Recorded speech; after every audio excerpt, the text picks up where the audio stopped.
From Music for All and presented by Yamaha, it's Mind the Gap, a practical web series for young and future music educators. Tonight on the program, from Blue Springs High School in Missouri, Tim Allshouse. Fine Arts Director for Lewisville ISD in Texas, Amanda Drinkwater. From Vestavia Hills High School in Birmingham, Alabama, Jerell Horton. Retired Director of Bands at the Woodlands College Park High School in Texas, Charlotte Royall. Tonight's conversation moderated by David Starnes and Dean Westman.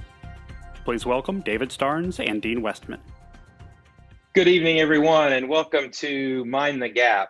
This is our seventh series of this particular production, brought to you by Music for All and sponsored by the Yamaha Corporation of America. We are thrilled that you're joining us this evening. Happy October. We hope everybody's happy, well, and safe out there, that you're managing in this crazy world of music education that we're delivering at this time of the year. And maybe tonight will be a really nice breath of fresh air for you. We've assembled a world-class panel to join us tonight as we discuss music education, instrumental music education at the high school level, which is a topic so near and dear to everyone. Just a real quick background on why this series started. As we all know that we got sent home from schools early last spring, and a lot of people that were in their student teaching experience, or maybe even now their student teaching experiences, were compromised as a result of that. And so we're trying to fill in the gaps, if you will. But the other piece of this is there are a lot of young teachers out there, particularly at the high school level, that are just inundated with not only pedagogy, but with their role within their program, how to operate a booster club, how to find that mentor that's so special, as well as just maintaining a quality of life. So that's why we're here tonight. We are going to be the Dr. Phil, if you will, of music education and offer you that pat on the back, and hopefully you get up tomorrow morning more charged and energized than ever. I'm joined tonight by a dear friend of mine, and he will be our co-moderator. I'm going to hand off for him to introduce himself. Please welcome Mr. Dean Westman. Hi, friends. Yeah, thank you. My name is Dean Westman, and I am the Performing Arts Department Administrator at Avon High School, as well as the founder and director of orchestras there. And I'm so excited to be a part of this. Like David said, I remember being on a phone call right when the pandemic hit with the Music for All educational team. And one of the first things we started talking about was our current student teacher, and how heartbreaking it was to realize that she got kind of a January and somewhat of a February experience. And we just started talking about what would that have meant in our lives and our careers if that experience was taken away from us or less than. So just so excited that we're able to have these kind of conversations and use technology in a way that hopefully can help some young folks out. I'm going to Brady Bunch style turn it down to my dear friend Amanda and let her introduce herself. Well, good evening, guys. It's just amazing to be able to spend the hour here with you all. Amanda Drinkwater. I'm from Lewisville, Texas. I taught high school band for 23 years and have spent the last couple of years transitioning to administration. And I just can't tell you how fortunate we feel to be here with you. You're the future of our profession, and we're so glad you joined us this evening. Thank you for making the time. I think Charlotte, next. there you are. Yeah. Hi, I'm Charlotte Royall, also from Texas. I spent 36 years teaching. I loved teaching. It was really hard to quit, although I probably haven't quit. I was the director of bands at the Woodlands College Park High School, but for 24 years before that, I was actually in middle school in Spring and Conroe ISD. So the first year after I retired I did nothing, and it was awful. So I went back to school. I don't know why I did that, but I received a master's in conducting, and it was a blast. I had a really great time, and except for the comps, of course, those weren't fun. And so I've spent the last year, last couple of years consulting and clinicking across Texas, getting to meet a lot of people, make a lot of friends across Texas, and people that I've just admired for years. I finally have that opportunity, while I'm still not too old, to get to travel around Texas and see lots and lots of great teaching, and then offer a couple of suggestions here and there. So I'm looking forward to this evening. Hi, everyone. I'm so honored to be a part of this conversation tonight because every person on this screen is like a superhero to me. So, people have pictures of Beyonce on their wall, but I have pictures of all of you guys on my wall because I'm just excited to be a part of this conversation. But my name is Jerell Horton. I teach in Birmingham, Alabama at Vestavia Hills High School. This is year 20 for me to teach, so don't be fooled, black don't crack. I've been in the game for a little bit. I taught 3 years choir and band, and then I taught 3 years middle school, and then the rest of my career has been in the high school band room. Hi, everyone. Welcome. My name's Tim Allshouse from Blue Springs, Missouri, and I'm very honored to be a part of this panel tonight. I have had the honor to sit in conferences and to watch all these fine panelists share great information with me. I remember meeting Amanda for the first time when we went down to Texas back in 2013. And talk about just a friendly, knowledgeable person. She's one of those people that's on my wall. And Amanda Drinkwater came out to me and said, "Hey, welcome to Texas," and welcomed us there. And it was so neat just to see this camaraderie just across the state and across the country. I've taught for about 20 years here in Blue Springs. I actually started teaching middle school out in West Texas. And then I was assistant high school director as well out in the Midland, Odessa area. And then did my master's in Missouri, and then taught in middle school here in Blue Springs, and taught in high school ever since. So it's an honor to be here tonight. Can't wait to talk with the future generation here. Well, thanks, everybody. I really appreciate your introduction. And again, my name is David Starnes. I'm newly the director of orchestras at Kennesaw Mountain High School. I've spent time over the last 32 years in teaching at the elementary, middle school, high school, and just left the collegiate level after 10 years as a director of athletic bands at Western Carolina University. So people ask me all the time, like, well, why did you make the transition back? Why did you want to come back and teach high school? There's nothing like the passion and the energy of a high school musician. And I will tell you, not to say anything about the university student, we were all there. But if you think back, if you're a young teacher, what that high school orchestra or band director meant to you, that's why you're here today. And that's the energy and the love that we're all here to share and enjoy tonight. I thought I would start tonight by posing a question to our panelists. And some of these questions they've seen up front of a couple of days ago. Some of them they have not, so you get to watch them squirm a little bit. But at the same time, one of the things that I look back on as a veteran teacher, and I know a lot of these people do too, is that sentiment of, if I knew then what I know now, if we could just rewind our career, what would we have done differently? Maybe we got it all right. Maybe we didn't. Maybe there's some things, if we could have gone back and cut and pasted, we would have done differently. But that's why you're getting the opportunity to hear this tonight. So I'm going to just start with Amanda, because that's A. And Amanda, why don't you give us a little perspective about some things that maybe looking back on your career that you did that you thought were great, and some things you would have done differently. Sure thing. When I really reflect back to those first 5 years, maybe 5 through 8 years of teaching, one of the things that resonates with me most clearly is how reticent I was to interact with parents. I think when I was a young teacher, I was afraid of what they might say to me.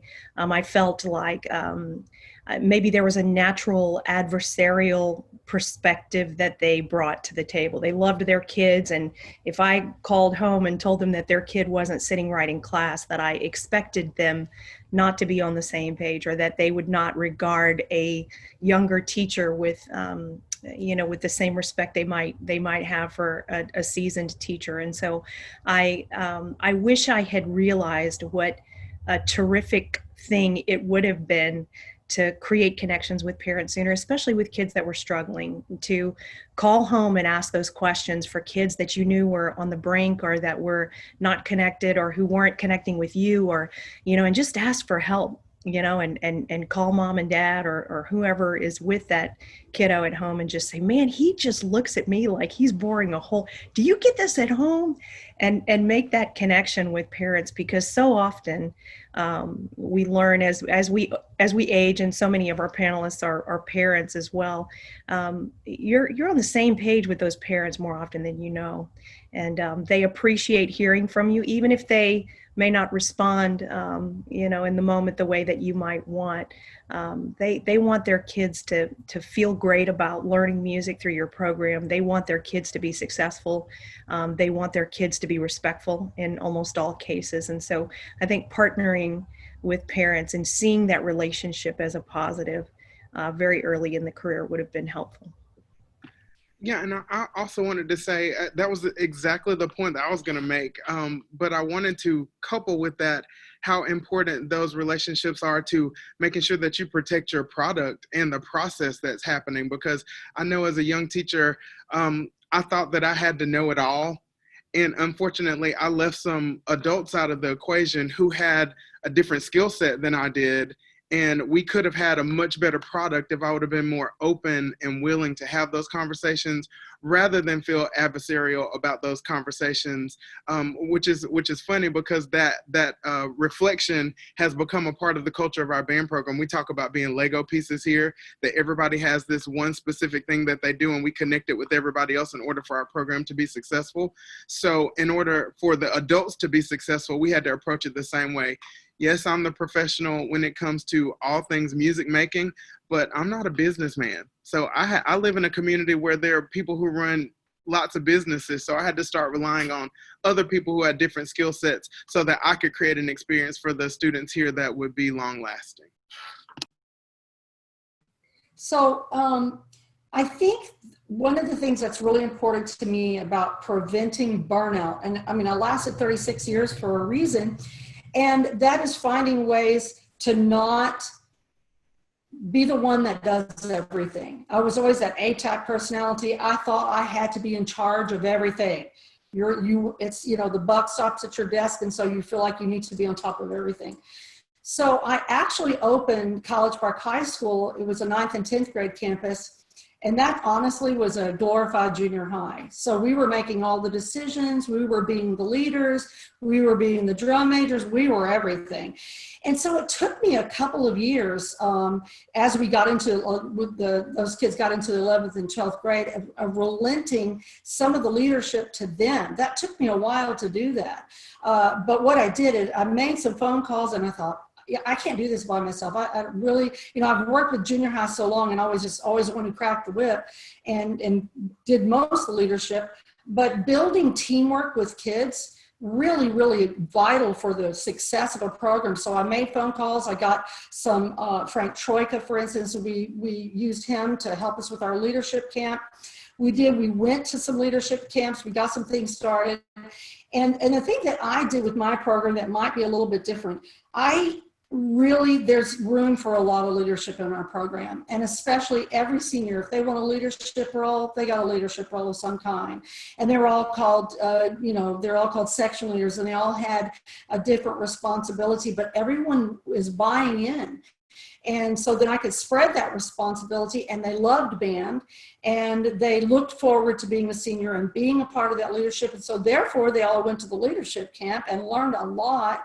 And then it looks great on their resume because they, had a leadership position in the band program, and it helped out the band directors. They took that very seriously. And so when we started with 70 to 80 freshmen, because we only have one feeder, and it's really the smallest feeder in our school district, the attrition rate, it was fantastic at College Park. We would start off with 70 to 80, and we would graduate over 60 seniors. So finding ways to have great leadership and teamwork in your program, it saves you, and it makes them really a part of the program. They feel like they're invested, and I feel like that's one of the strongest things we did. And that's really great advice. And I'm taking notes here from all these amazing experts here on the panel. And Blue Springs, very similar. I would just put out the word patience. I think I'm a much more patient person now, just with the process and taking the time to put the process in place. I always felt like, man, if we didn't get the full rehearsal time in today, that I was getting behind. Instead of taking the time at the beginning to put your leaders, in the right train them the right way, put them in the right process, and being patient with not only the rehearsal, but where you want to go, to understand that, your process might be 4 or 8 years down the road, that you're not going to see the benefits of what you're putting in place right now. And I think oftentimes we change our mind too fast. We don't give ourselves time to let things happen. And early on, I'd make a decision to try something, and then I'd decide real quick that it wasn't working. Well, I hadn't given it really the time to catch on. And so my word to you just would be patience. Fantastic. Well, let's kind of push on. I want to talk a little bit. The word pedagogy is a big word, so I'm going to stay away from that. Let's talk about first just the director's role when it comes to. Now we're going to get into podium stuff, like fun stuff. So specifically, I would say, writ large, kind of score study and listening to recordings, source recordings. I don't care if it's prepping your marching band, your wind ensemble, your orchestra, whatever. I think about, and I think some of you know our friend Sue Hahn at the Baldwin Wallace Conservatory, who was at Carmel High School doing their orchestras for years. And just one of the most mind-blowing ensembles I've ever heard. And behind him on the wall, where we all have our clever brands, that is our motivational whatever, he had 3 simple words: know the tune. And that's what was behind him. Know the tune.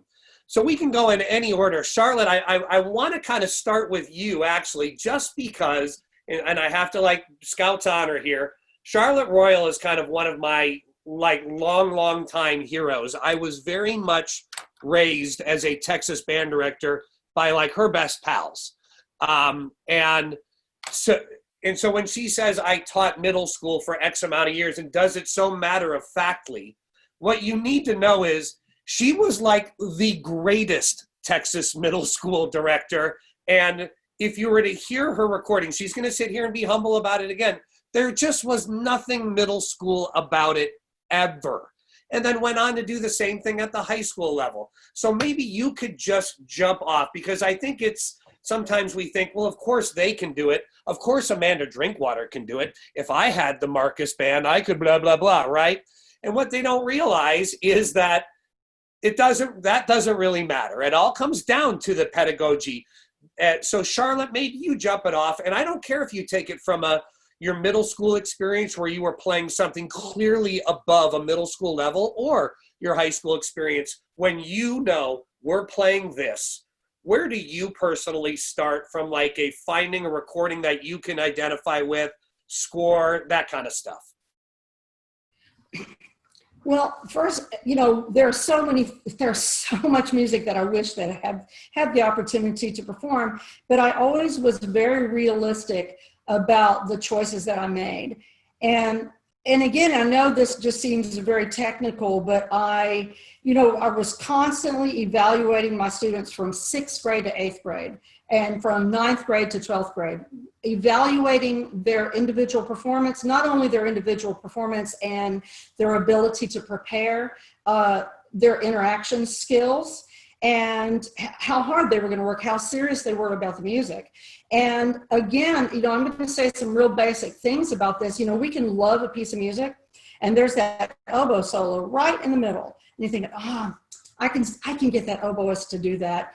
And realistically, you probably aren't going to get, you need to know where they are the year before. And no, they're not going to get off. Sometimes they get a whole lot better. Sometimes they don't. Sometimes they don't improve. Sometimes they're right there because they've made their minds up about how they want to spend the rest of their high school. So it's to be very realistic about whether or not the students have the ability to learn that music. It should always be a challenge for the kids. I didn't put Hounds of Spring in front of my 8th graders thinking that wasn't going to be a challenge, because it was a challenge. But I had to make sure also that I had leadership in that program, that I had the soloists You have to make sure that kids have the range on their instruments to play. So when I'm hearing kids in the fall play, whether it's all state music, their solos, or their range exercises, scales, you can tell a lot about a student. It's not just about the scale. And I tell students that it's about evaluating how they control the sound from the lowest note to the highest note. So if we have a trumpet section that can't like sustain high C's, then we're not going to play Tritico that has the high D solo in it. We're not going to do that. So we have to also think, even though we have some really great players, do they have the personality to be a soloist? That's very important. You love your music. Do they have the personality to play the solo? Are they going to, crash and burn on stage, which has happened so many times. And Molly on the Shore, that's always my favorite to hear, that clarinet player who's worked so hard and just is such a great kid, and they fall apart on the stage. So be really, really careful about not just picking a piece of music because you like it and the kids like it, but make sure that they have the range, the ability to handle the solo, and the personality for it. That's really, really important. Was that an okay thing? That is spot on. And that's one of the takeaway I hope the young and future music educators get. And I know this about Charlotte, and I pretty much know this about everybody on this webinar, but in Charlotte's band, when she would make a decision to play a piece of repertoire, she knew every single player in that band, where they were, where they weren't, where they could be. I love your comment about soloists. And this speaks with marching bands too. Michael Klesch was out with us a few years ago. I'm not going to give a specific year because I don't want to embarrass a kid. But we had a kid that was struggling with the solo. And Michael looked to one of our band directors and said, "Is that your best player?" And he gave him all the reasons why he's our best player, but then he gets really nervous when he plays. And Michael said, "Well, then he's not your best soloist.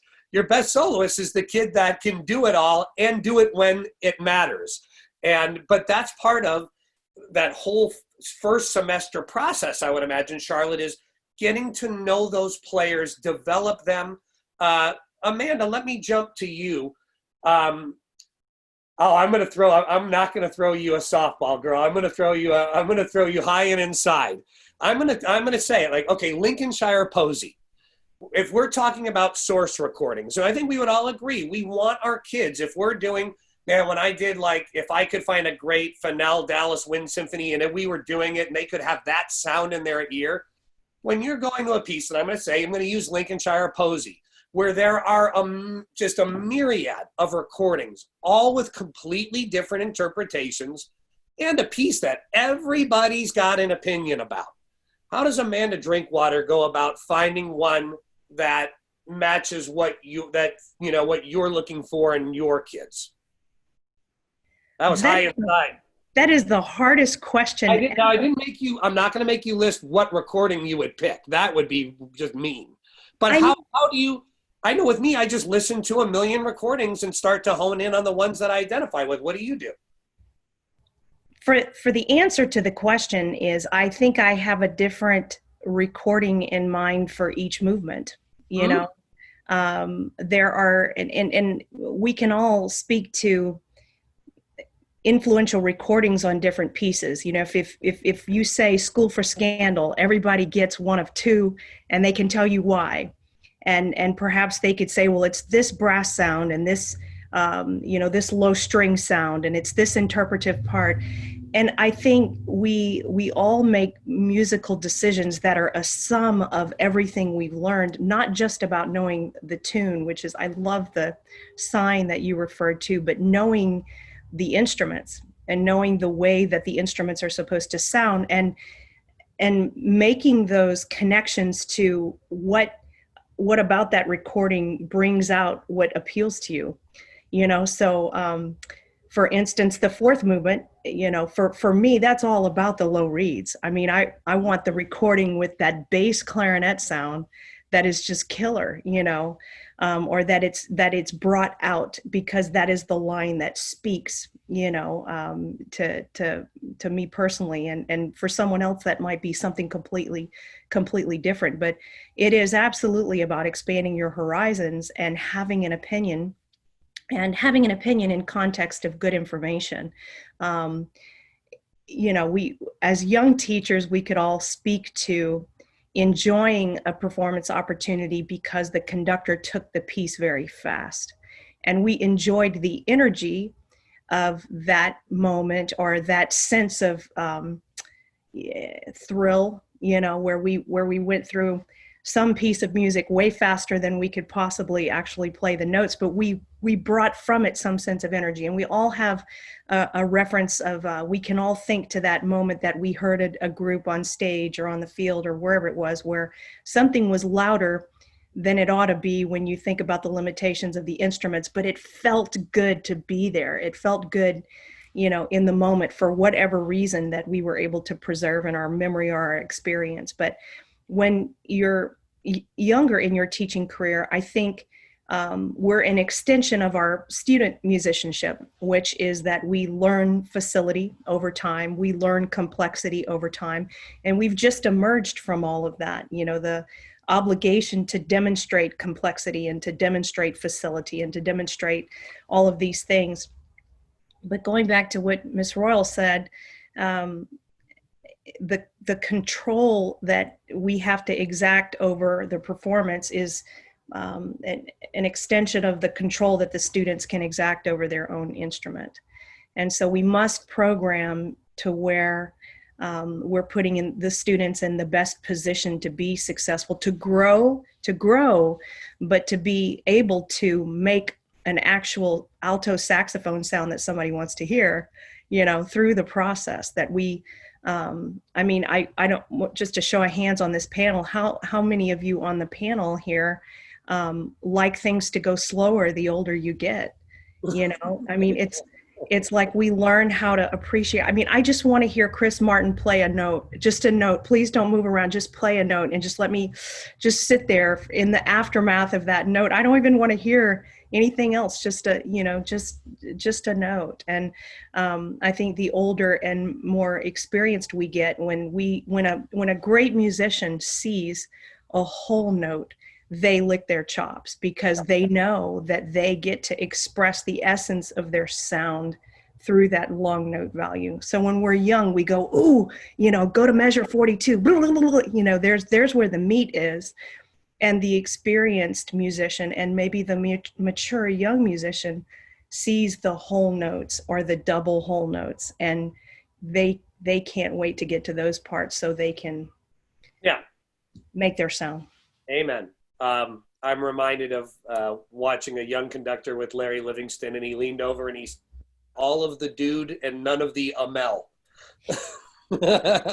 was focused on the show. Hey, Jerell and Tim, maybe could you have each speak to, because I know as both of them were talking, I was thinking back to my years as a young band director, and thank goodness I had some safety nets to save me from some repertoire decisions. But I think we can all relate to, like, well, I picked that piece and that was a little bit too much of a stretch, but here we are and there's no turning back now.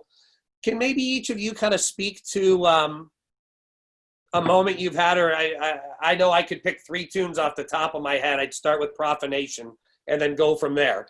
But where you could just say, like, okay, we're in this, and how do we, how do we grow from here? Jerell, maybe you could start with that. Again, I won't make you name that tune, although I think that would be funny. Oh, that you know what? There's one thing about getting older that you do realize, and the more vulnerable you are, the more you're open to learn. So I will be vulnerable, and I've programmed Tritico twice in my career. The first time was spot on, and the second time it was because I thought I was big and bad enough to make it happen.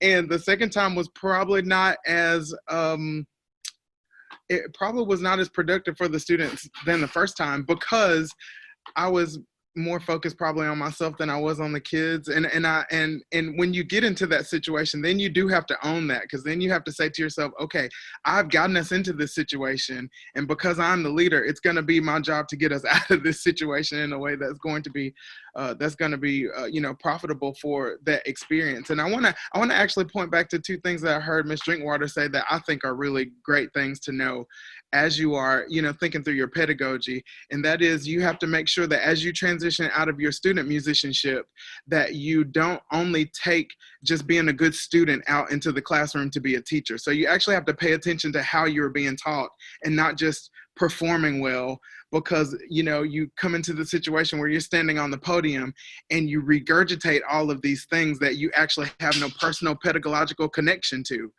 You don't know why you're actually doing those things, but you're just doing them because somebody that you respect did it. And because there's a difference between wisdom and intelligence.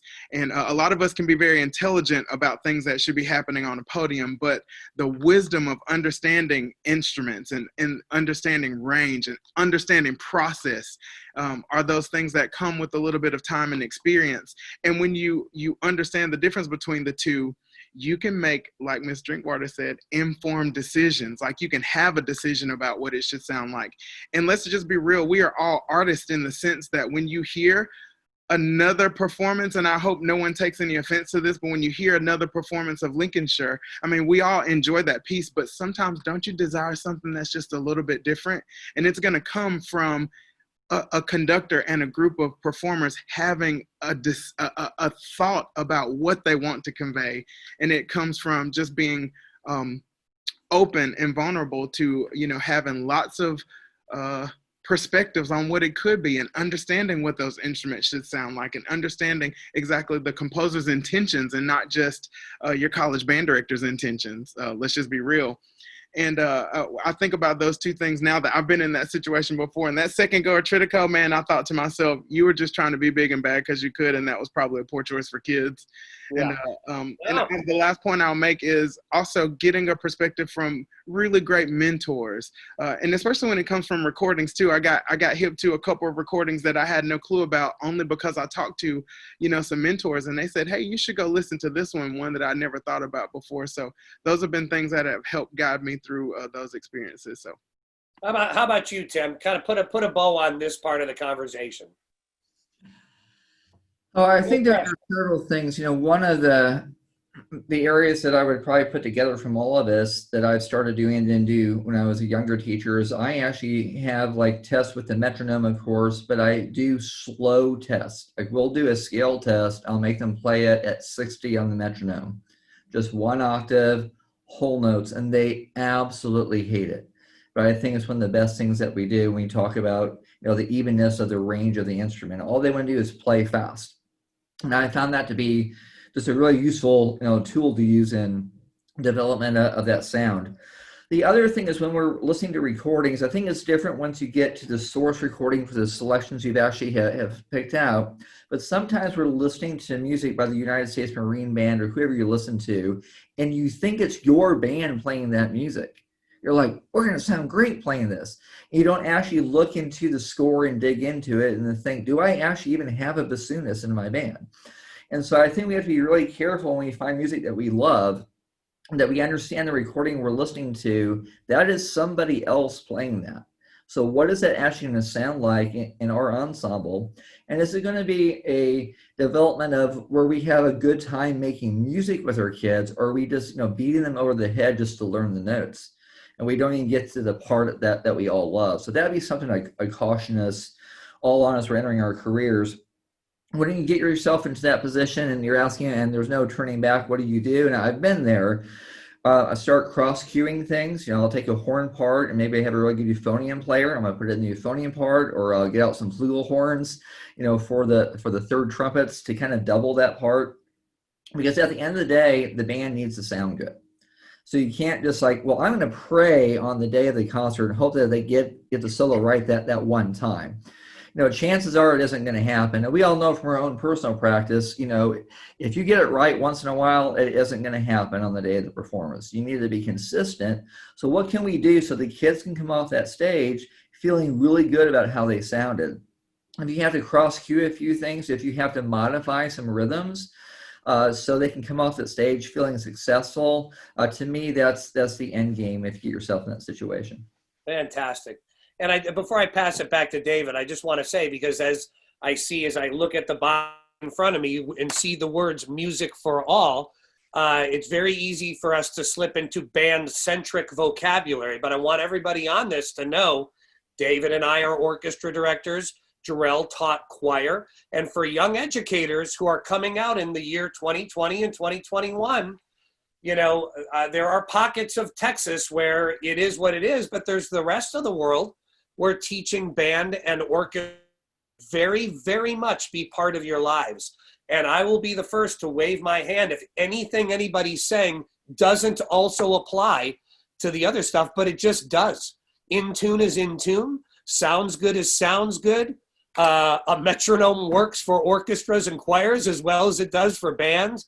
And music for all. I just want to make sure we're throwing that out there, that everything that Amanda said about Lincolnshire, I could have said about a Shostakovich symphony, or a grade 1 beginner orchestra piece as well, or a John Rutter choral work. So David, I'm going to pass to you, but I want to, sometimes on these, I tend to wait till like the last minute of the call to, hey, music for all, choir, orchestra, we love you. We're talking about it all. And most of these folks have had experience with it all.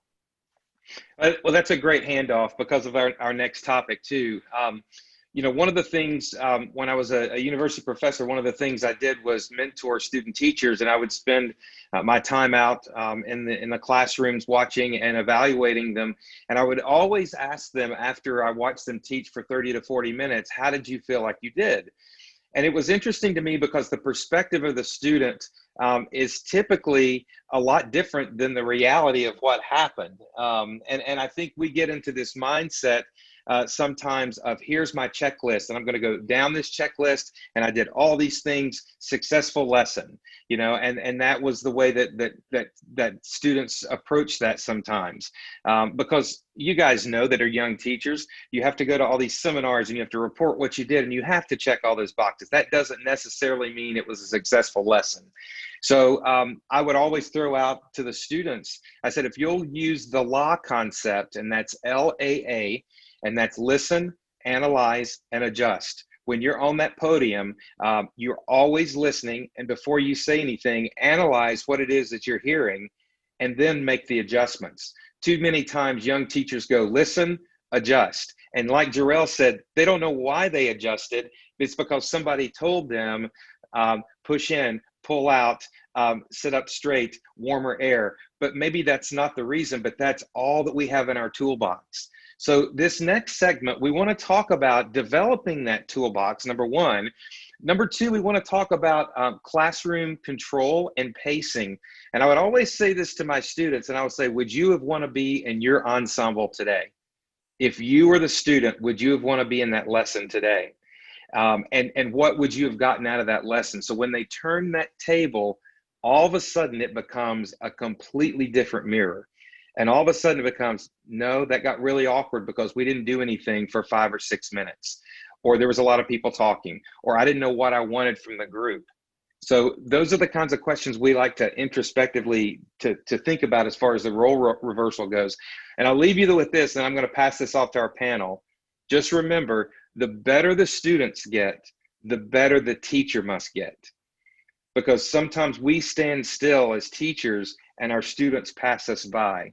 And the opposite works well as well, because Tim just said this, is that we can't be at the destination while our students are on the journey.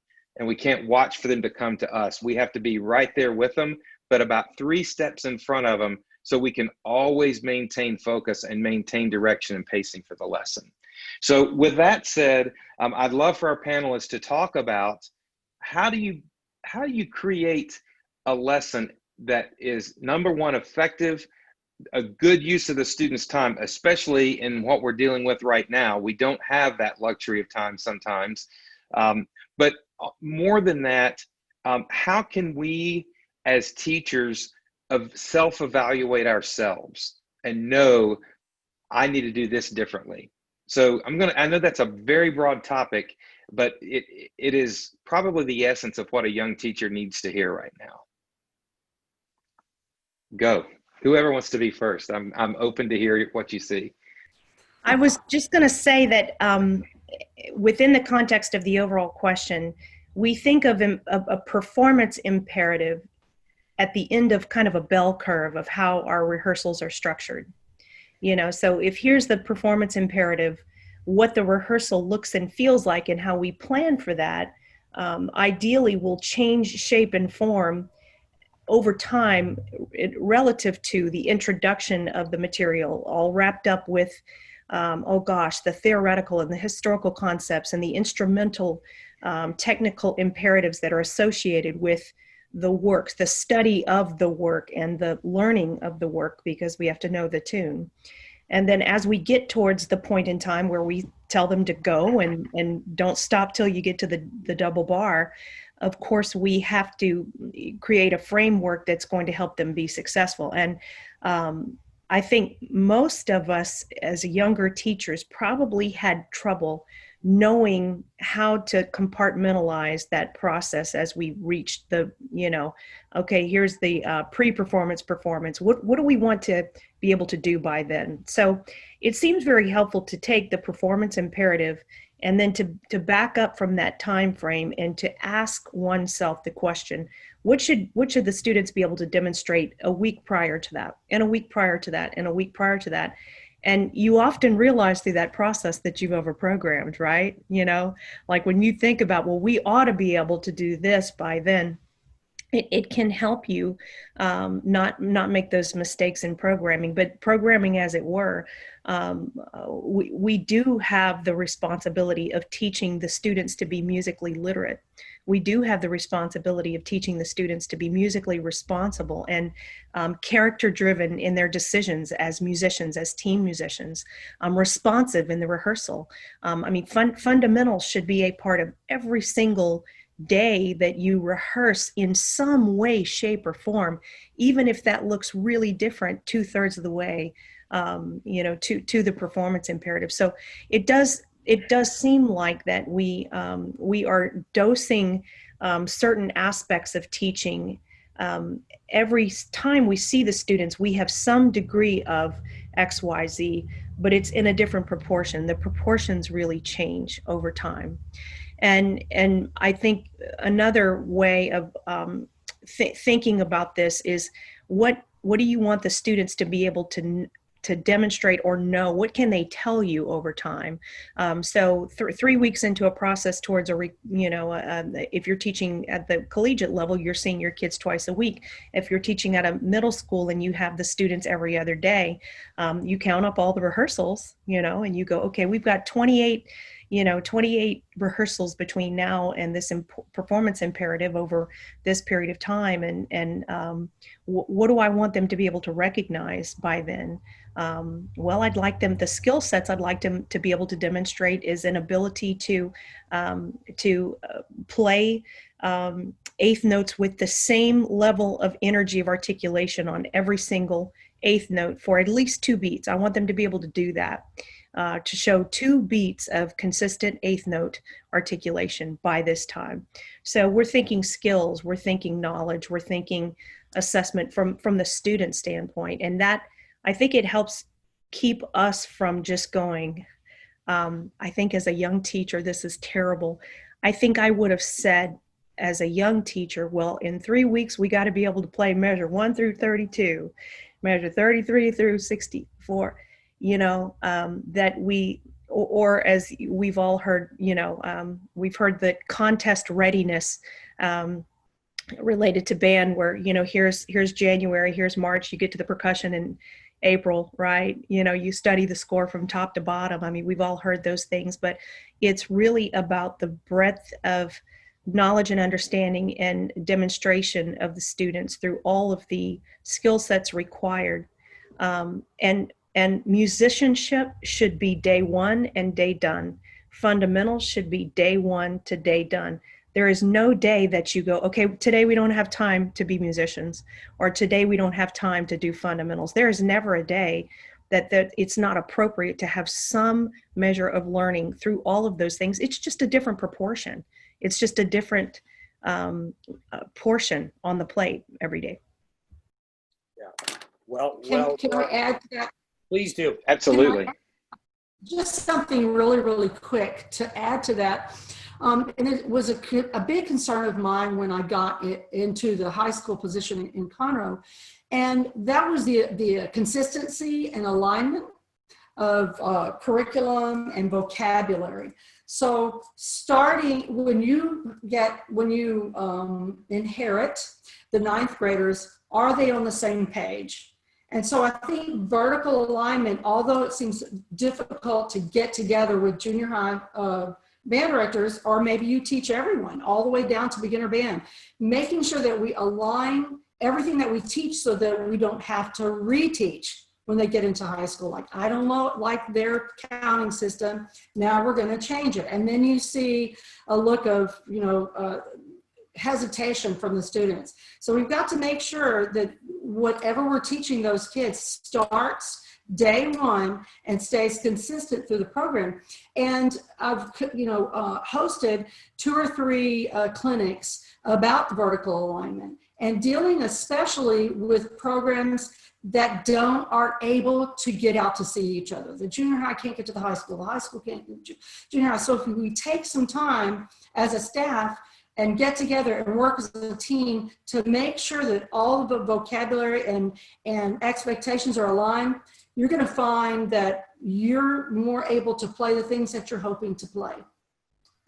Yeah, and I'm going to even piggyback on Charlotte. It's all of those things and the relationships that you build, not only with those colleagues that are feeding into you, but with those students that are about to become your students. So you can align everything pedagogically. You can have vertical alignment, but it also can be a relationship built vertical alignment. And that's obviously why, the great programs work. It's not magic. It's not just, hey, I live in Texas, we're awesome. I want everybody to get that. I'm telling you, somebody who lives in Indiana and taught in Texas, that I always fear that the takeaway of these conversations, again, are like, well, Texas. And no, it's not. It's Charlotte had her thing work because she made it work. Tim, I'm going to throw you a quick one. Dave, I'm curveballing it just an ounce. And then I'm going to go to you, Jerell. And I want to ask you this, Tim. We were going to do a big discussion on kind of what I would call the CEO element of the gig. But I would like to just ask you a question, because from where I sit, watching your program over the past many years, we're watching this huge growth in the program. And so you have everything we've talked about, the student leadership, the player development, everything that's been discussed. Plus, you're the CEO of this program. Can you quickly speak to the young educator, I'm sure you've been both in the assistant role and now in the role you're in, about how you kind of juggle and prioritize that? I know that's like, I need kind of a 2-minute or less conversation from you on that. I know that's a 20-minute conversation, but I think it's at least worth you just kind of giving your take on it. Sure, and thank you very much. And that's like a 2-hour conversation. And probably back to my very first comment about patience. The things that we've been fortunate to watch here in Blue Springs have been a very, very slow, methodical process. So things have grown, in a slow but methodical way. And we do have some more assistants now than we did back when I started. The boosters have started to help fund an administrative assistant. That has been a really huge help to the program. But that came after years of advocating for things like that. Started out with a band parent volunteer helping in that position, and then as things grew and got bigger, that has been a huge help to me to help manage some things. I know that's an advantage that I have now that I didn't used to have, but that didn't happen overnight. And then also just trying to pace things out in a manageable way. I think Charlotte mentioned at the beginning, just realizing that you can't, I'm very type A too, I think we probably all are, that you can't manage everything, and you have to trust the people that are around you. And I am really fortunate that the people that I've been able to surround myself with are way better and way smarter than I am. And I really mean that. I mean, they take care of all these wonderful things. I have incredible assistant directors. We now have our percussion specialists. And again, that didn't happen overnight. I think, some folks hear about Blue Springs or see some of the things that we're doing, and they think it has always been this way. And it hasn't been. It's been just a very slow process to allow these things to happen. So I guess back to your question, at the beginning, just, be patient, take it one step at a time. Try to find things you can be successful with. Maybe pick one or two areas you want to see growth in. Don't try to explode all at once, because it's really, really hard to handle and be successful. Fantastic. And Jerell, maybe you could kind of kick off this as we move into the home stretch, kind of a little bit of a conversation on students that are mentors, peer mentoring. It's not unusual to walk past a great marching band early in the season and seeing student leaders working on the basics of posture, and we trust them with that. Where are other areas musically, and how do we identify those students and empower them so that we don't have to do all the heavy lifting? It's one thing to say, go teach a freshman how to stand at attention. I would imagine Amanda would agree. It would be another thing telling them, go take that freshman English horn and let's work on Lincolnshire Posey. You got it. So can you maybe talk to us a little bit how in your program you utilize student leaders as mentors? And then we can kind of go around the room. It's interesting. This year we've had an interesting conversation over the context of our school has really grown and it's kind of landlocked, so we don't have more space to build on our campus. So our school decided to go to a freshman center, and it was a little bit of controversy for a little while, because all of us could probably attest to the concept that you're talking about, is that in every band program in America, there are older students that mentor students through the program. They help build the culture, they teach skills and things like that. So we had to take a real look at what was going to be the impact of not having the ninth grade students on our campus for the full day. And I can say that I enjoyed the support that our school system has, that we developed a system where we still get to have all of our 9 through 12 students together. They even have their band class on our campus, and then they're transported to the other campus. And it's really working for us. It's a good thing. But I'll speak to something that I heard Fran Kick say years ago that's kind of stayed in my mind. And he says that dolphins speak to dolphins better than people do. He cites this study where, they put a dolphin in a tank, and, they taught this dolphin that if he, hits the ball, then they would feed him. And then they put another dolphin in the tank, and they never interacted with the second dolphin, but they allowed the first dolphin to do it. And I think as teachers, we have to be very careful, because some of us, are really type A, that we take into consideration that when we've taught a student and they display really great skills, a lot of them are just itching to do the same for somebody else. And when we take away that opportunity, we also take away an opportunity for that culture to become a part of the program, so that there are other students only waiting for the teacher to mentor, instead of allowing that space for young people to do it. Now, I have to, in real talk, it takes a long time for that to develop. And I like to say that failure is a shortcut to success. So sometimes it doesn't necessarily work, but in the times that it does work, there is this culture that is birthed in your program that will last for years and years and years and years. And as young teachers, and I think Charlotte has said it, I think we all have kind of said it, is that we have to be very careful that we don't try to take over every single thing, but we take a step back and look at the program as a whole, and ask yourself the question, what can students do that I don't necessarily have to do? What can I trust them to do that I don't necessarily have to do?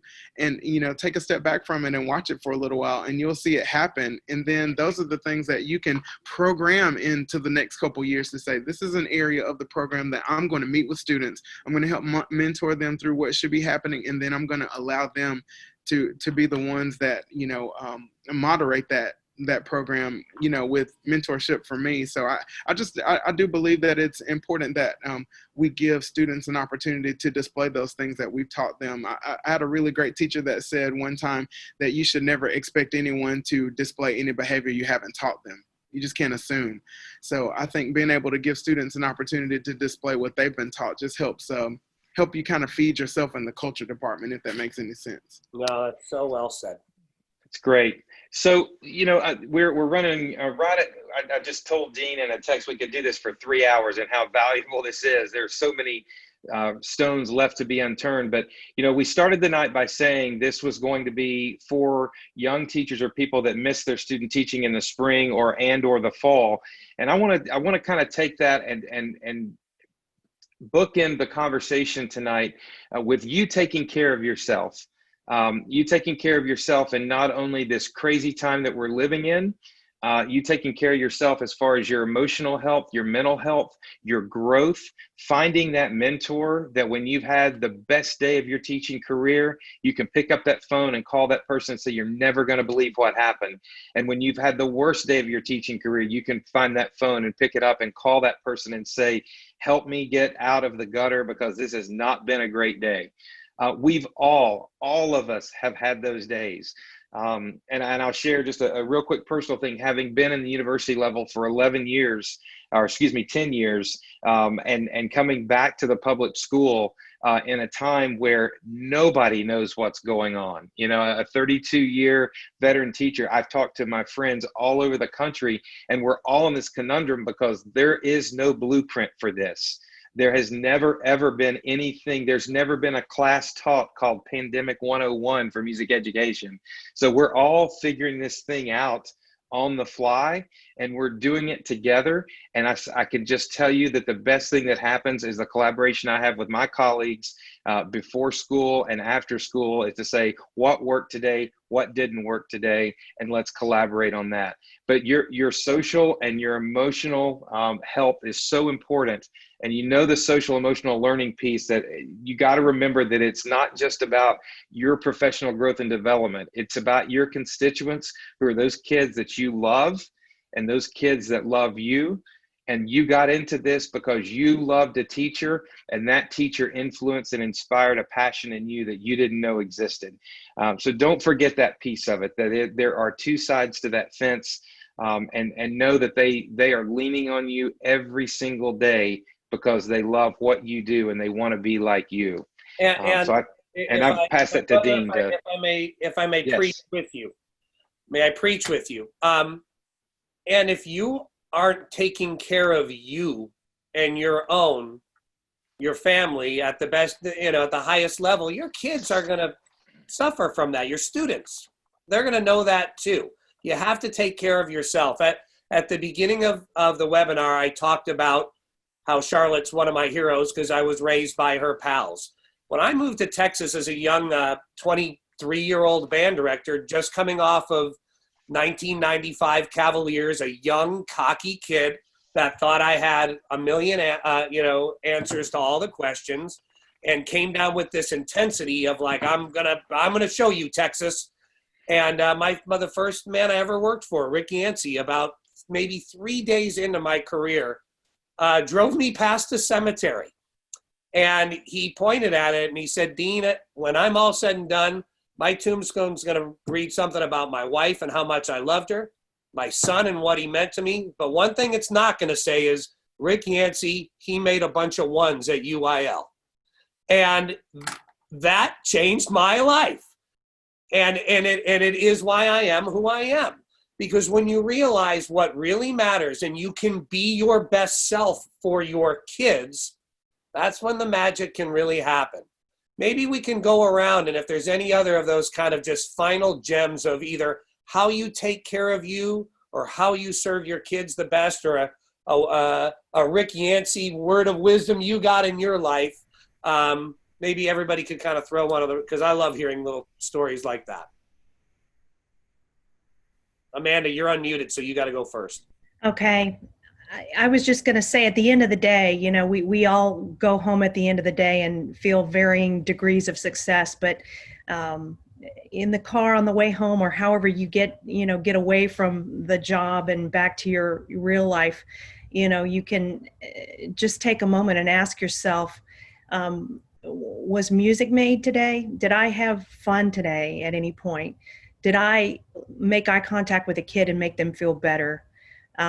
Did I make a difference in a kid's life today? Did I do good? Was I a good Samaritan?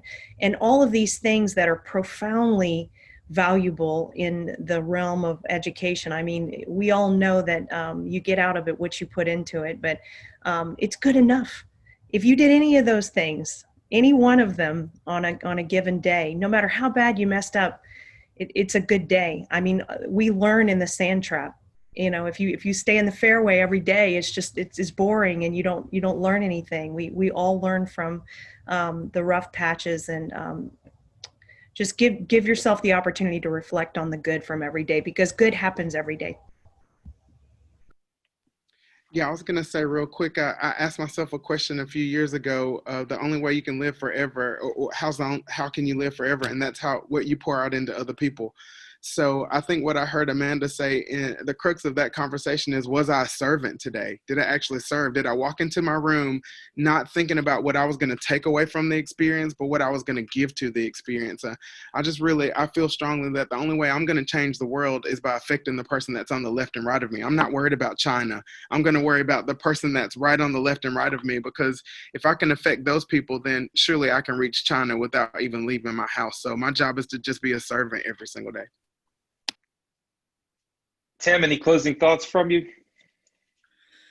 Yes, too. I mean, I totally agree. We talked a lot about music and pedagogy, but at the end of the day, are we being good human beings for the kids that we're in front of? I think sometimes we get so focused on the performance or the things coming up, we forget about the process, and that we're interacting with kids and human beings, and we want them to enjoy the process and what we're doing and what's going on in their life. And they bring a lot of challenges with them to school, and sometimes playing their instrument is fourth or fifth down the list, that they just need somebody to talk to and somebody that cares about them. More specifically, to your question about family, I believe you have the time that you have, right? And so I do try to find ways with my girls just to schedule time. Like, I know on Saturday that we're going to the pumpkin patch, and that's what we're going to do. If you don't schedule that, you'll fill up your time with other things. So I am a scheduler, and of course there's other family things that you do, but I think just because of our careers, you have to just put it on the calendar and say, this day between this time right now. Of course, there's other times, but like, this is all about my kids, and I'm turning off my phone. I'm going to go to the pumpkin patch. I'm going to pick apples. I'm going to have a good time, with my kids and everything. It's been really fun for me. So I've been able to have both of my kids in my band, and it's been one of the neatest experiences of my entire life. I knew it was going to be fun, but it's been even better than I can even imagine. I get to spend even more time with them. So I think that's one of the many benefits of being a band director, is that you get a chance to see your own children in a really special way. Tim, my daughter is 22, and after her very first performance, David was one of the judges, and I went down to him and I said, I don't know how the rest of the band did, but my kid was flipping awesome. Charlotte, bring it home. Okay, and just really quick, remember that being a band director, it's an ongoing, the product is ongoing and unfinished. And that's why, having some kind of pastime, mowing the lawn, having a knitting project, I know that just seems really silly, but when I'm finished with the lawn and I look at it, I go, I'm done with that, because band's never done. So always think about that, and never let yourself get worked up over that. Like, always know that's your unfinished product. It stays at school, and at home you can find those fun things to do that you can feel good about when they're done. That's fantastic, Charlotte. I appreciate that. Great advice. Well, everyone, we're going to wrap this up. But before we do, I want to say some special thank yous. First of all, to our panel, Tim Allshouse, Amanda Drinkwater, Jerell Horton, and Charlotte Royall. Fantastic advice from people that I've grown up my career watching their careers, and just have the utmost respect for them. I also want to say thank you to Music for All and the Music for All educational team and staff for putting these webinars together. Music for All's mission is very simple: to create, provide, and expand positively life-changing experiences through Music for All. Our vision is to be a catalyst to ensure that every child across America has access and opportunity to participate in active music making in his or her scholastic environment. And this is exactly the thing that we're talking about, and that is the mantra that this organization is built on. I can say I've been a part of this organization for over 25 years, and it has not only molded, shaped, but made my career. And I encourage you to hitch your wagon to this. Let this be the first stop along your way in the first 5 or 6 years of your career, because as Charlotte just said, band is never through, but neither is music education, and neither is Music for All. And I think that's a very, very positive message, to have that mentor as Music for All is in your back pocket. We'd also like to thank the national presenting sponsor, the Yamaha Corporation of America, who made this possible. Please make sure you check their site, YamahaEducatorSuite.com. YamahaEducatorSuite.com for upcoming seminars and programs that Yamaha is sponsoring. And then finally, and certainly know that these series are going to be ongoing. Next week, tell your middle school friends, or maybe you're involved in the middle school aspect as well. The middle school version of this will occur on October the 20th. October the 20th in 2 weeks, 7 p.m. Eastern time. And we will be focusing with Susan Smith. We'll be leading that with Cindy Hawkins, Greg Scapolato, Lois Wiggins, Darcy Williams, and Linda Gammon will be on that. All phenomenal nationwide leaders in music education at the middle school level. So please help us get that word out there. We want to say thank you to you for making tonight a part of your day. And hope that you got a little bit out of this. A couple of you've left some emails in the chat, and we'll pass those on with those questions to our panel, and they'll be emailing you with some responses to those questions as well. And we're sorry that we ran a little long tonight, but I think it was very, very much well worth it. So for Music for All, I'm David Starnes. And I'm Dean Westman. Thanks, everybody, and have a great night. Take care and be safe.